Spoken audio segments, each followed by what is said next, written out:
El filósofo que vamos a ver a continuación se trata de John Locke. Él es un gran representante del empirismo inglés, es decir, la otra corriente contraria al racionalismo, en donde René Descartes es su principal exponente. En el caso de John Locke, es considerado como un gran filósofo por sus aportaciones que realiza, y estudió medicina. Se le conoce también como el padre del liberalismo clásico, o sea, él va a proponer teorías totalmente liberales que van a cuestionar el poder de la iglesia, que van a cuestionar el poder del mismo rey, de la monarquía, y el trabajo que va a hacer, el pensamiento que él va a realizar, va a tener una influencia directísima sobre otros grandes filósofos, como el caso de Voltaire o Rousseau, que ellos, pues lo sabemos, son los iniciadores del movimiento de la Revolución Francesa, y a su vez también va a tener una gran influencia en el movimiento revolucionario que buscó la independencia de Estados Unidos. Entonces tenemos aquí a un ejemplo de un gran filósofo que sus aportes van a ser con un gran alcance. Sus primeros años los pasa en una pequeña cabaña. Él nace el 29 de agosto de 1632. Es hijo, eso es importante porque lo vamos a ver repetido en el caso de muchos de los filósofos. Él va a ser hijo de un pastor de la iglesia luterana, es decir, de la iglesia separada. Entonces se va a formar con un gran sentimiento religioso en sus primeros años, luego va a renegar de eso. Bueno, él estudia en una escuela cristiana, lo que también eso le hace una profunda influencia religiosa, a la que luego él va a renunciar también, y se doctora como médico en 1634. Eso lo va a llevar tanto a la práctica de la medicina como a ser tutor de un conde, es decir, él va a estar en vinculación con la monarquía, con la nobleza, y eso le va a permitir también establecer mucho de los argumentos que él va a hacer en contra precisamente de eso. Hay ideales o pensamiento que es muy claro, que este sería lo opuesto o lo contrario a René Descartes, que en este caso él habla que nuestra mente es una tabula rasa. Tabula rasa significa página o pizarra en blanco. René Descartes decía, nuestra mente ya trae una información, o sea, ya trae precargada la razón, y solo aquí la activamos, ¿no? Y John Locke decía todo lo contrario, nuestra mente viene en blanco, no sabe nada, no conoce nada, no identifica nada, y son los sentidos los que me van a permitir establecer un modelo o un juicio racional. O sea, los sentidos son los que alimentan a la razón. En otras palabras, sería el equivalente a que si nosotros tuviéramos una computadora, pero que no tuviera teclado, que no tuviera mouse, que no tuviera cámara, que no tuviera micrófono, que no tuviera audífonos, pues puede ser una computadora muy poderosa, ¿no? Con un procesador muy destacado, con una buena tarjeta de video, con una tarjeta de audio, con mucha memoria RAM, pero si no hay un mecanismo por el cual le pueda yo introducir los datos, pues la computadora no funcionaría. Es un poco lo que decía John Locke, ¿no? De nuestro pensamiento, de nuestro raciocinio.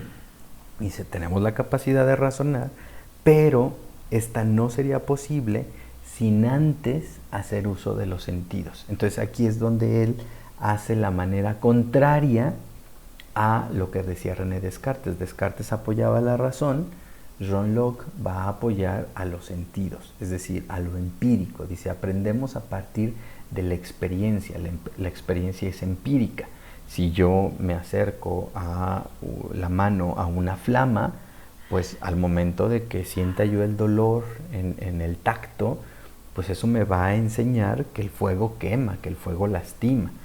No es algo que yo ya traigo de nacimiento, esa información, y yo la conozca, ¿no? Por eso John Locke va a representar la otra corriente contraria al racionalismo, que en este caso va a ser el empirismo. Por eso se le conoce como el padre del empirismo inglés a John Locke.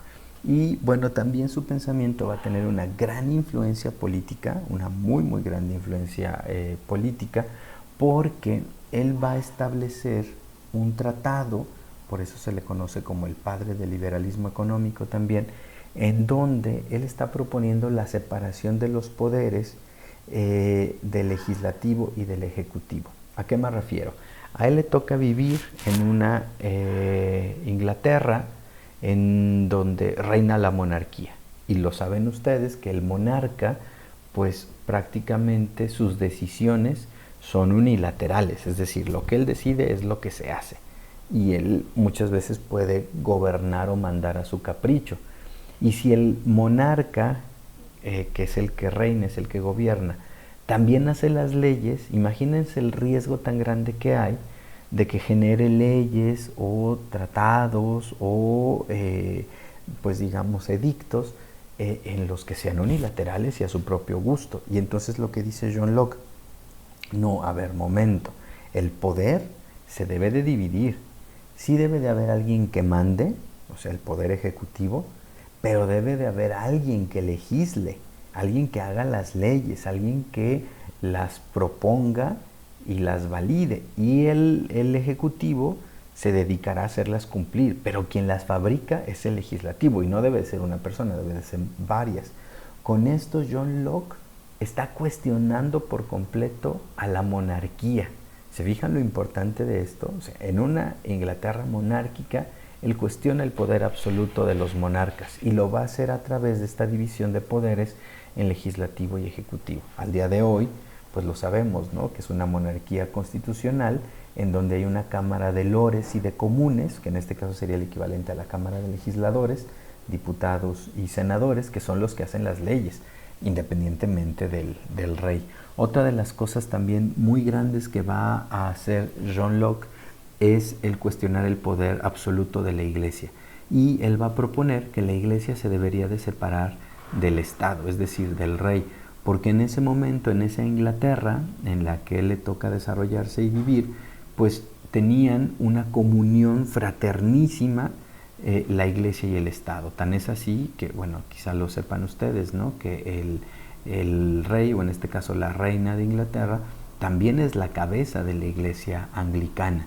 Entonces él decía, es que no puede ser posible, ¿no?, que Iglesia y monarquía sean uno mismo. Eso tampoco tiene que ser. Entonces lo que John Locke va a proponer es la separación de la Iglesia, que se debe de dedicar solamente a las cuestiones espirituales, y al Estado, que se debe dedicar a las cuestiones democráticas y a las cuestiones de la administración pública.